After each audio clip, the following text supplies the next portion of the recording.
आज का हमारा टॉपिक नॉमेनक्लेचर ऑफ कीटोन है।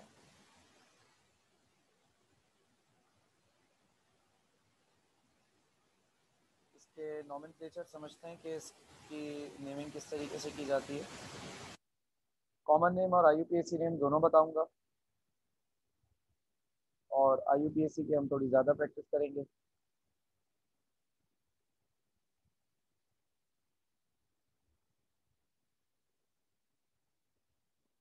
अच्छा जी, तो एक तरफ कॉमन नेम कर लेते हैं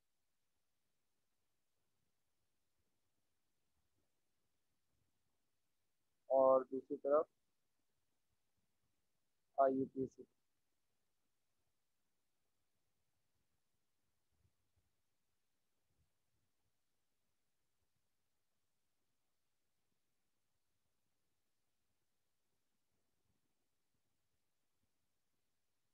अच्छा, कॉमन नेम के लिए क्या है कि आप जैसे मिसाल के तौर पे ये कीटोन CH3, ये कीटोन फैमिली का पहला मेंबर है। पहले ही मेंबर में 3 कार्बन होते हैं, यानी कि फैमिली शुरू ही 3 कार्बन से होती है। क्योंकि एक तो बेटा फंक्शनल ग्रुप है, सी डबल ओ जो है, C double bond with O, ये तो आपके पास फंक्शनल ग्रुप है, यानी ये कार्बन तो ये हो गया। अब कीटोन के लिए शर्त ये है कि कार्बोनाइल कार्बन के दोनों तरफ, ये जो बॉन्ड की जगह होती है, ये कार्बोनाइल कार्बन के दोनों तरफ अल्काइल ग्रुप ही लगा होना चाहिए। ठीक है, तो इसलिए ये फैमिली शुरू ही 3 कार्बन वाले कंपाउंड से होती है। अब कॉमन नेम के लिए क्या होगा? कॉमन नेम में कार्बोनाइल कार्बन को छोड़ दीजिए और इसके इर्द गिर्द देखिए क्या है। ये एक तरफ मीथाइल है और दूसरी तरफ भी मीथाइल है, तो ये हो जाएगा डाई मीथाइल। ठीक है, और चूंकि कार्बोनाइल कार्बन है तो ये हो जाएगा कीटोन।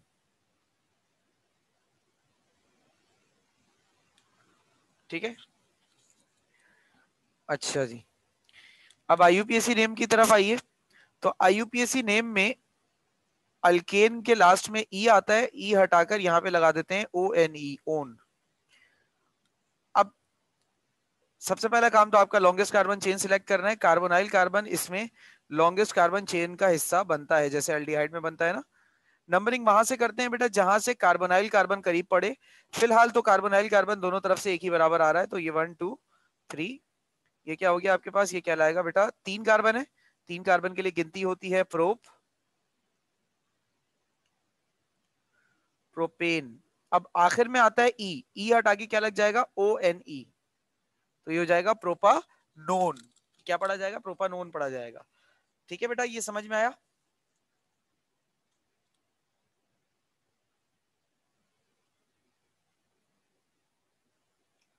बेटा ये समझ में आया? Yes sir. अच्छा, अब थोड़ा सा केस को और बड़ा करते हैं। CH3 CH2,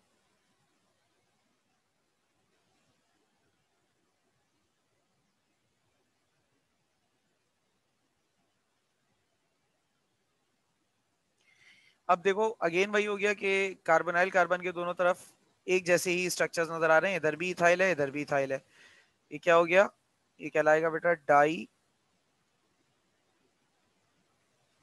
di ethyl. 2 इथाइल्स हैं और आखिर में लगेगा इसके कीटोन। ये कॉमन नेम का तरीका हो गया, डाई इथाइल कीटोन। अब जब आप आईयूपीएसी नेम पर आओगे तो आईयूपीएसी नेम के लिए क्या होगा बेटा? आईयूपीएसी नेम के लिए आपने इनको सिलेक्ट किया।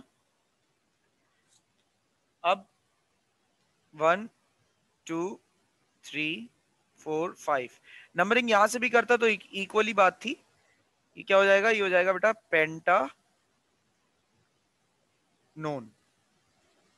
ठीक है, ये क्या लाएगा? पेंटानोन। 5 कार्बन है, पेंटेन वहां तक के लिए आया, आखिर का ई हट के ओ एन ई लग गया। ये बात समझ में आ गई? अभी तक कोई सवाल किसी को?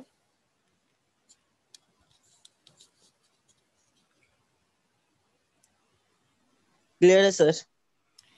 अच्छा, अब मैं पेंटानोन का ही स्ट्रक्चर बना रहा हूं, लेकिन इसमें थोड़ा सा चेंज लाऊंगा।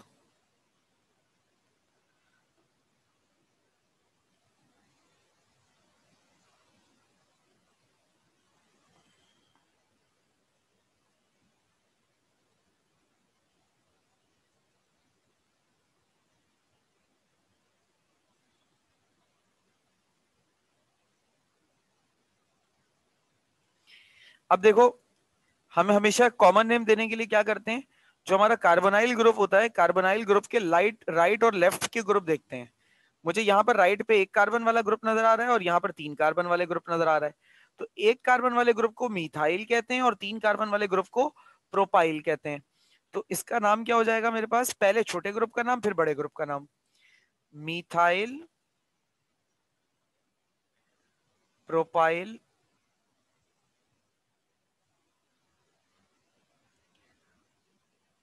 Ketone, methyl propyl ketone. ठीक है। अब इसका जब आईयूपीएसी नेम दोगे तो आपने लॉन्गेस्ट कार्बन चेन सिलेक्ट करी। अच्छा, अब नंबरिंग करते वक्त आप लेफ्ट साइड से नंबरिंग करोगे, राइट से नहीं करोगे, क्योंकि राइट से नंबरिंग करोगे तो 1 2 3, 3 पे कार्बोनाइल कार्बन मिलेगा। ठीक है, मतलब 3 के बाद बल्कि 4 कार्बोनाइल कार्बन होगा। लेकिन अगर लेफ्ट साइड से नंबरिंग करते हो तो 1 के बाद 2 पर ही, 2 वाला ही जो कार्बन होगा वो कार्बोनाइल होगा। तो इसलिए राइट से लेफ्ट से नंबरिंग करना इसमें ज्यादा सही है।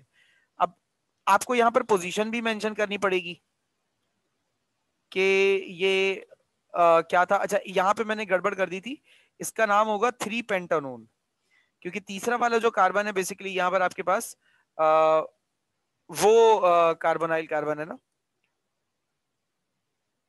अच्छा, तो फिर सर उस तरीके से तो ये भी प्रोपानोन नहीं होना चाहिए, ये भी 2 प्रोपानोन होना चाहिए। हाँ बेटा, उसूली तौर पर जो अभी तक रूल आपको समझाया गया उस हिसाब से तो इसे 2 प्रोपानोन होना चाहिए, लेकिन आप इसे सिर्फ प्रोपानोन भी लिख सकते हैं, गलत नहीं है, क्योंकि ये फैमिली शुरू ही प्रोपानोन से होती है, यानी 3 कार्बन से शुरू होती है। ये 2 कार्बन या उससे कम पे शुरू हो ही नहीं सकती। तो 3 कार्बन से शुरू होने पर ऑब्वियस सी बात है कि सेंटर वाला ही कार्बन जो है वो आपके पास कार्बोनाइल होगा, तो सेंटर वाला जो है वो सेकंड पोजीशन पर आएगा। तो अब वो सेकंड पोजीशन हम लिखते नहीं है, अगर आप में से कोई लिखना चाहे तो वो लिख भी दे, कोई मसले वाली बात नहीं है, लेकिन हम लिखते नहीं है अमूमी तौर पे। लेकिन आगे वाले जो अब मैं बता रहा हूँ, जैसे पेंटानोन है, अब पेंटानोन में ये कार्बोनाइल कार्बन यानी कि ऑक्सीजन जो है वो इधर भी हो सकता था, इधर भी हो सकता था। तो इसलिए यहां बताना जरूरी है कि ये कार्बोनाइल कार्बन कौन सा है। तो इट इज 3 पेंटानोन, और इधर आ जाओगे तो ये हो जाएगा आपके पास 2 पेंटेन, आखिर का ई हट के ओ एन ई लगेगा। बात समझ में आई बेटा?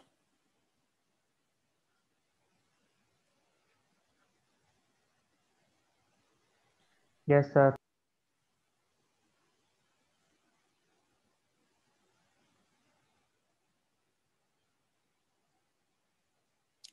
अच्छा, अब एक थोड़ा कॉम्प्लेक्स सा स्ट्रक्चर मैं आपके सामने ड्रॉ कर रहा हूं, तो देखिएगा, समझ ना आए तो पूछ लीजिएगा।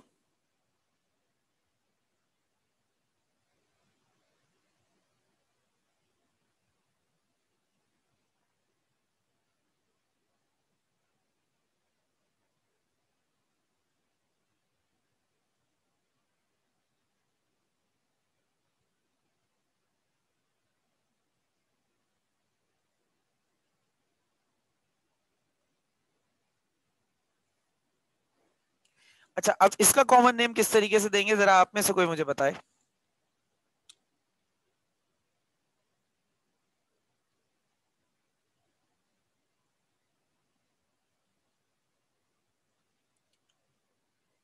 तुक्का लगा लो। अच्छा भाई, इसका जो नाम है देखो, वो आइसोब्यूटाइल और टर्शियरी ब्यूटाइल कीटोन है। कॉमन नेम कैसे निकाला, क्योंकि दोनों तरफ 4 कार्बन का ही ग्रुप है। यहाँ पे मैं इसको रिपीट कर देता हूँ। अगर हम देखें 1 2 3 4 और 1 2 3 4, लेकिन इनमें से एक टर्चरी और एक आइसो स्ट्रक्चर है। टर्चरी मींस ऐसा कार्बन जो 3 कार्बन से घिरा हो। देखो ये वाला कार्बन 3 कार्बन से घिरा हुआ है, तो ये टर्चरी है, और ये वाला आइसो है, क्योंकि आइसो स्ट्रक्चर हमेशा प्राइमरी में होता है। तो कार्बोनाइल कार्बन के बाद ये आ गया आपके पास प्राइमरी कार्बन, और प्राइमरी कार्बन पीछे एक कार्बन से ही जुड़ा हुआ है। तो है तो ये भी 4 का स्ट्रक्चर, लेकिन ये कहलाता है आइसो ब्यूटाइल, मतलब आइसो स्ट्रक्चर में कहलाएगा प्राइमरी का। प्राइमरी के 2 होते हैं, आइसो न्यू, सेकेंडरी का एक ही होता है, टर्सरी का एक ही होता है। तो इस तरीके से इसका कॉमन नेम और आईयूपीएसी नेम आएगा।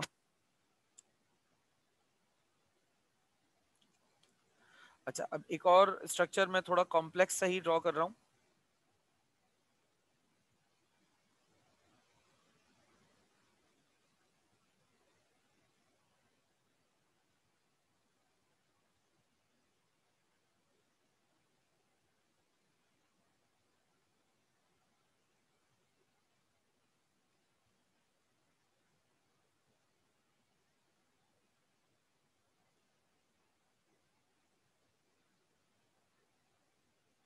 चलिए बेटा, अब जरा इसका कॉमन नेम और आईयूपीएसी नेम दोनों बताइए।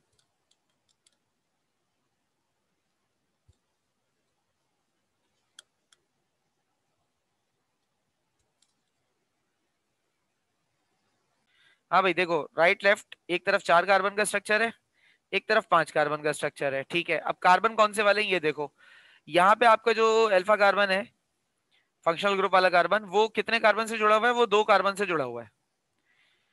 तो अगर ये प्राइम मतलब फंक्शनल ग्रुप वाला कार्बन यानी अल्फा कार्बन आपके पास 2 कार्बन से जुड़ा हो तो वो सेकेंडरी होता है, तो इट इज सेकेंडरी ब्यूटाइल। अब इधर आओ, तो इधर वाला जो कार्बन है वो एक कार्बन से जुड़ा है, मतलब इस तरफ फंक्शनल ग्रुप से जुड़ा हुआ है। अब बाकी तरफ देखो, बाकी तरफ वो सिर्फ एक ही कार्बन से जुड़ा है, यानी it is a primary structure. अगर 2 से जुड़ा होता तो सेकेंडरी होता, 3 से जुड़ा होता तो टर्शियरी होता। ये है प्राइमरी स्ट्रक्चर। लेकिन प्राइमरी में कौन सा है? इस तरह का प्राइमरी का 5 कार्बन वाला जो स्ट्रक्चर था वो न्यू कहलाता था। Secondary butyl, new pentyl, ketone इसका नाम होगा।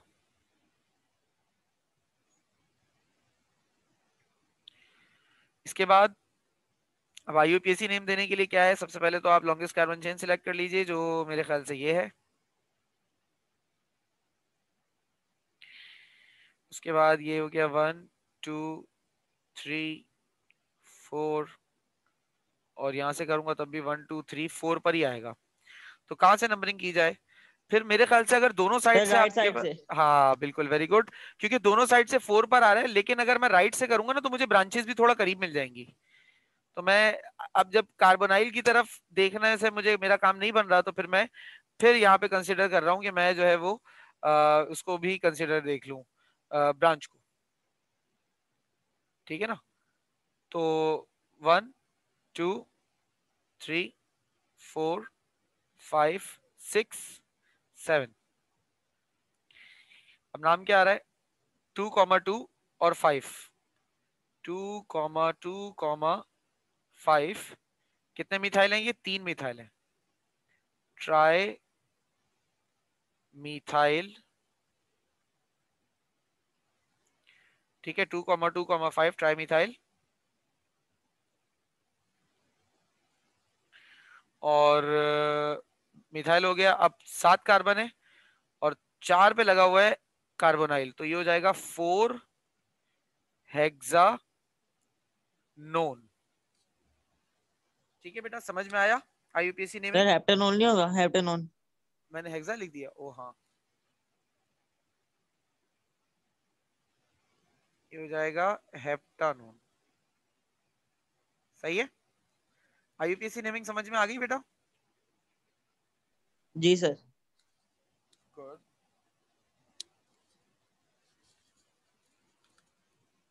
तो अब आगे चलते हैं। अच्छा, इसका होमवर्क असाइनमेंट देने से पहले मैं आप लोगों को इसकी प्रिपरेशन समझा दूं। अब मतलब कीटोन फैमिली का कोई मेंबर लेकर, तो कीटोन फैमिली का पहला जो मेंबर है वो होता है एसीटोन। तो अब हम एसीटोन के ऊपर डिस्कस करते हैं। जैसे कि हर फैमिली के हम एक एक दो दो मेंबर्स को बड़ा तफसीलन पढ़ते हुए चले अभी तक हमारे कोर्स में। अब कीटोन फैमिली का जो सबसे पहला कंपाउंड है वो है एसीटोन। कुछ इंट्रोडक्टरी बात कर लेते हैं। एसीटोन का फॉर्मूला CH3 और डबल बॉन्ड। आप बोलो अरे सर ये तो अभी ऊपर भी आया था, आपने तो वहां पर इसका कॉमन नेम बताया था डाई मिथाइल कीटोन। जी बेटा बिल्कुल, इसे डाई मिथाइल कीटोन भी कहा जाता है, इसे एसीटोन भी कहा जाता है, और इसे प्रोपानोन भी कहा जाता है। आईयूपीएसी नेम प्रोपानोन है, और कॉमन नेम जो ऊपर वाले दोनों लिखे हैं वो दोनों कॉमन नेम है।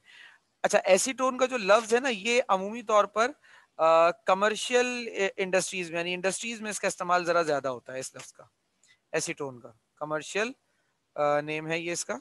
कमर्शियल नेम से मुराद इंडस्ट्रियल नेम जो इस्तेमाल होता है। ठीक है।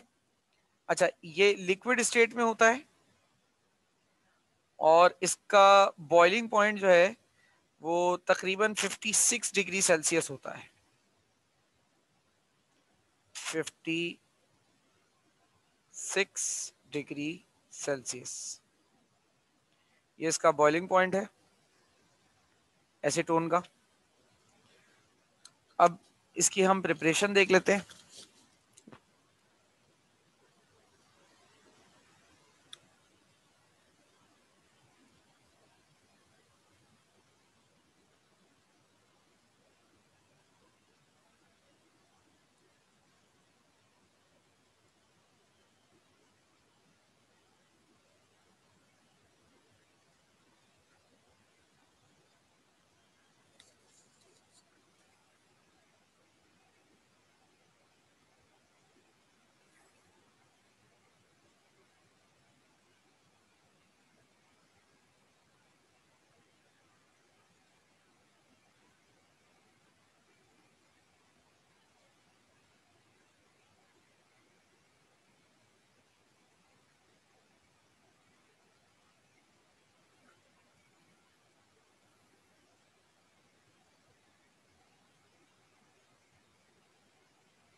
अच्छा जी, अब ये देखिए इसकी preparation preparation of acetone. Acetone को बनाने के 3 तरीके हमारे कोर्स में दर्ज हैं। बारी बारी तीनों तरीकों को देखते हैं बेटा। सबसे पहला तरीका by oxidation of isopropyl alcohol. Oxidation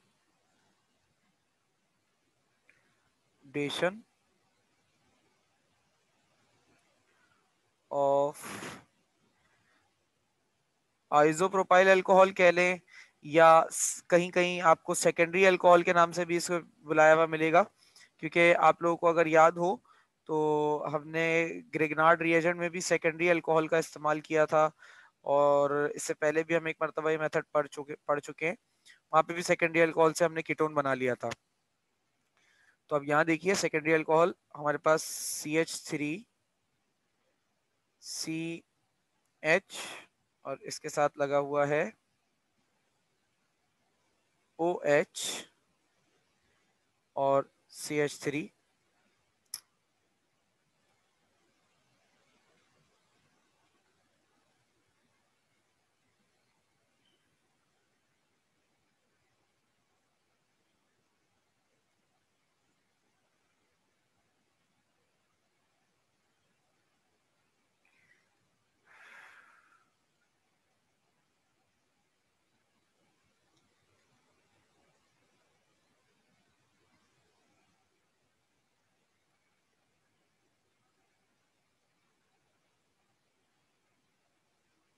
ये हो गया CH3। अच्छा, इसका रिएक्शन हम करवा रहे हैं K2Cr2O7 के साथ। और K2Cr2O7 क्यों? क्योंकि because K2Cr2O7 is a very good oxidising agent, लेकिन K2Cr2O7 अमूमी तौर पर एसिडिफाइड माहौल में रिएक्ट करता है, ठीक है ना। तो वहां पे सल्फ्यूरिक एसिड K2Cr2O7 के साथ होना लाजमी है, अदरवाइज रिएक्शन नहीं होगा, ऑक्सीडेशन का अमल आपको समझ में नहीं है, मतलब होता हुआ नजर नहीं आएगा। तो अब ये मैकेनिज्म के जरिए देख लेते हैं कि जब ये रिएक्शन होता है तो होता किस तरीके से। तो हमने इक्वेशन लिख ली। अब अगर इसके मैकेनिज्म को समझना चाहें आप तो समझ लेते हैं। CH3C, अब ये आपके पास है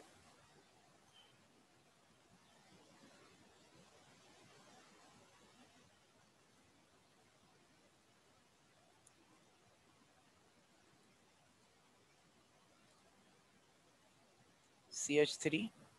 अच्छा, इस कार्बन के साथ एक हाइड्रोजन लगा हुआ है, ये रहा, और इधर OH है। अब ऑक्सीडाइजिंग एजेंट का काम होता है नेसेंट ऑक्सीजन प्रोवाइड करना। इससे नेसेंट ऑक्सीजन प्रोवाइड किया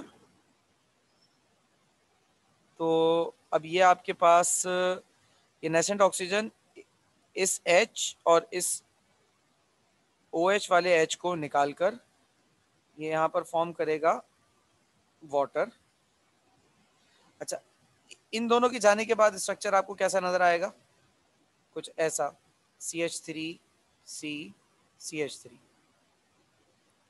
अब क्या है कि इस ऑक्सीजन के पास से एक बॉन्ड कम हो गया हाइड्रोजन के जाने की वजह से, इस कार्बन के पास से भी एक बॉन्ड कम हो गया हाइड्रोजन के जाने की वजह से, तो दोनों आपस में डबल बॉन्ड फॉर्म कर लेंगे। ठीक है, अब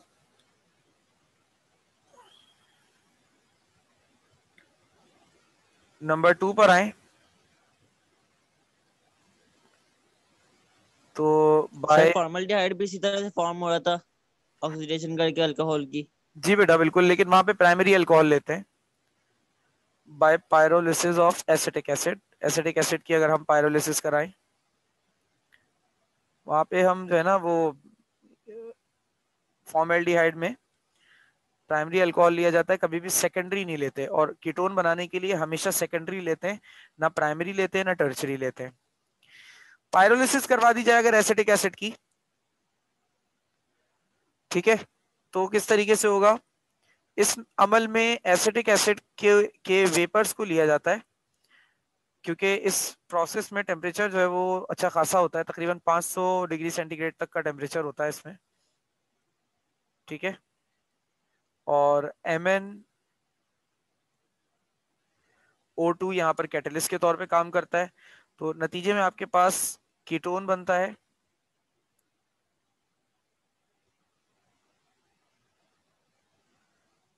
और साथ में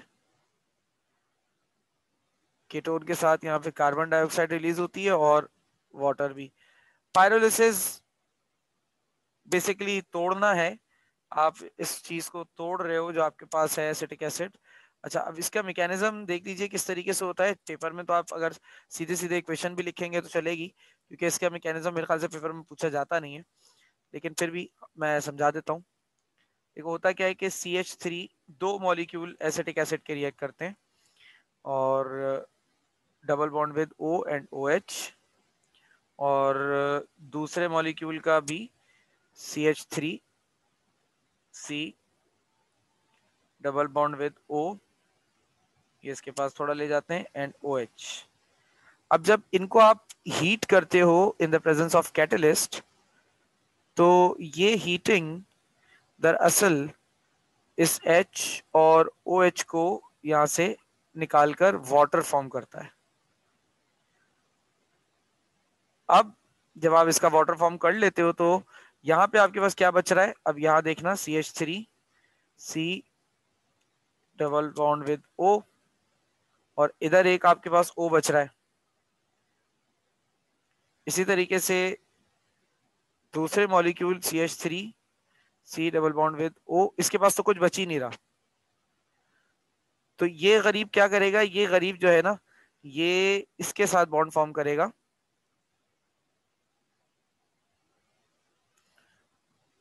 नीचे वाले के पास तो OH दोनों निकल गए, तो अब मजबूरन वो इस ऑक्सीजन से बॉन्ड फॉर्म करेगा ताकि वो अपने बॉन्ड को पूरा कर सके। अब ये चीज क्या कहलाता है, ये है, ये कहलाता है एसिटिक एनहाइड्राइड। वो ड्रग्स और हेरोइन वगैरह का तो नाम सुना होगा आप लोगों ने टीवी फिल्मों में। तो वो जो हेरोइन या ड्रग्स होते हैं ना, उसका जो सबसे बेसिक कॉन्स्टिट्यूएंट होता है, यानी कि जिस जो लाजमी तौर पर होता है जिससे असल में नशा चढ़ता है, वो यही होता है, बेसिक कॉन्स्टिट्यूएंट ऑफ हेरोइन। ये हेरोइन का बेसिक कॉन्स्टिट्यूएंट है।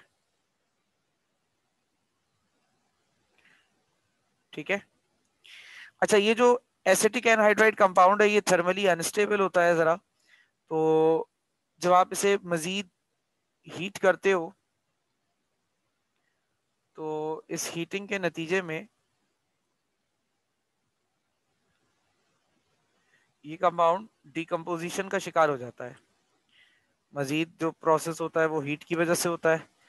अच्छा, अब क्या होता है कि भाई ये जो आपके पास कार्बन डाइऑक्साइड बनना होता है, समझ लो ये वाला कार्बन और ये ऑक्सीजन ये वाले ऑक्सीजन के साथ, यानी कि ये बॉन्ड अपना ये वाला तोड़कर इस कार्बन के साथ यहाँ पर रिलीज हो जाता है कार्बन डाइऑक्साइड की सूरत में। ये जो चीजें फिर ये इस मॉलिक्यूल को अप्रोच करती हैं कि भाई हमारा भी बॉन्ड टूट गया, तुम्हारा भी बॉन्ड टूट गया, तो चलो आओ एक दूसरे को ही, एक दूसरे के ही सहारा बन जाए। तो फिर ये चीज जाकर आपके पास, यानी कि जो CH3 बचता है, ये मॉलिक्यूल तो पूरा निकल गया यहाँ से यूं, ठीक है, तो ये CH3 जाकर इस कार्बन के साथ जुड़ जाता है, नतीजे में आपके पास एसीटोन फॉर्म हो जाता है और कार्बन डाइऑक्साइड। बात समझ में आ गई बेटा?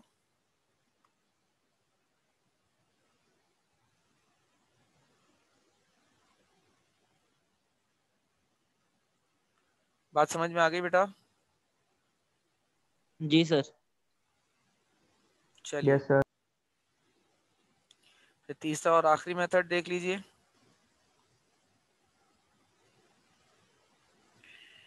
By dry distillation of calcium acetate, by dry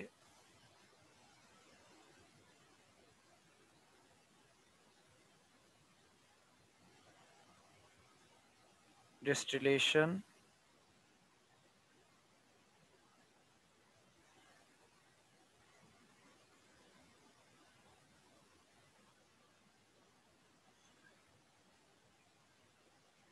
calcium acetate की अगर आप ड्राई डिस्टिलेशन करा दें, कैल्शियम एसीटेट की ड्राई डिस्टिलेशन किस तरीके से हो रही है बेटा? देखिए, कैल्शियम एसीटेट कहते हैं किसे? COO आयन, CH3COO आयन को एसीटेट आयन कहा जाता है।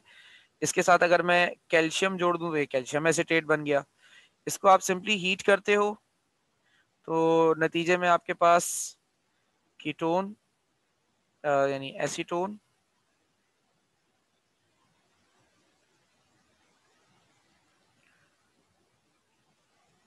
और कैल्शियम कार्बोनेट ये बनता है, ठीक है। अब इसका अगर मैकेनिज्म समझना है तो वो भी समझ लीजिए बेटा।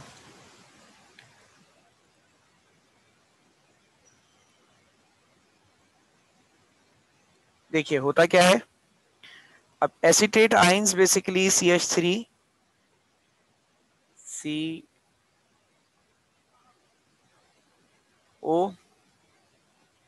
और A को C डबल बॉन्ड O और ये CH3। अब ये दोनों ऑक्सीजन यहाँ पर ना बेसिकली बेटा पार्शियली नेगेटिव होते हैं और इन पार्शियली नेगेटिव ऑक्सीजन के साथ दरअसल यहाँ पर कैल्शियम जुड़ा हुआ होता है, दैट इज पॉजिटिवली चार्ज। एक आयोनिक बॉन्डिंग की फॉर्मेशन यहाँ पर हुई हुई होती है।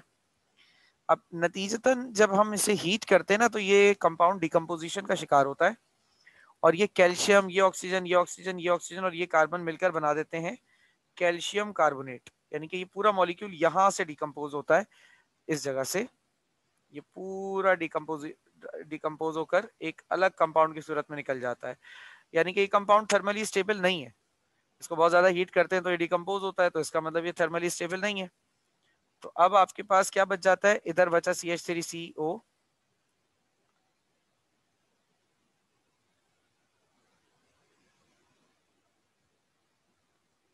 ठीक है, और ये CH3 यहां आकर जुड़ गया। तो ये इस तरीके से आपके पास बन गया बेटा एसीटोन, ठीक है। समझ गई? समझ गए भाई सब? जी सर। कोई सवाल अभी तक?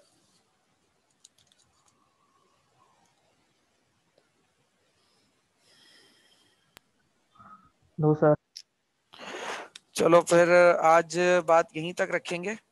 आज हमने IUPAC नेमिंग और प्रिपरेशन पढ़ ली एसीटोन की। अच्छा, मैंने IUPAC का नेमिंग का असाइनमेंट नहीं दिया है, कीटोन का, वो मैं इंशाल्लाह एक आध दिन में सेंड करता हूँ, मुझे याद दिला दीजिएगा प्लीज। और अब आपकी अगली क्लास जो है वो बेटा कमिंग संडे को होगी। प्लीज भाई इस संडे को जरा अवेलेबल रहना, क्लास मिस नहीं करनी है। और इस संडे हमने तकरीबन 2-3 क्लासेस लेनी है, तो लिहाजा प्लीज प्लीज प्लीज सब जरा टाइम पर अवेलेबल रहेगा बेटा।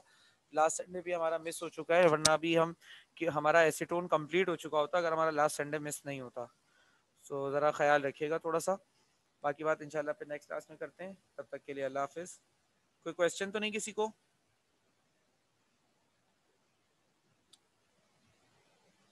कोई क्वेश्चन नो तो नहीं सर। बेटा? ओके बेटा, नो ओके, सर। चलें फिर, अल्लाह हाफिज।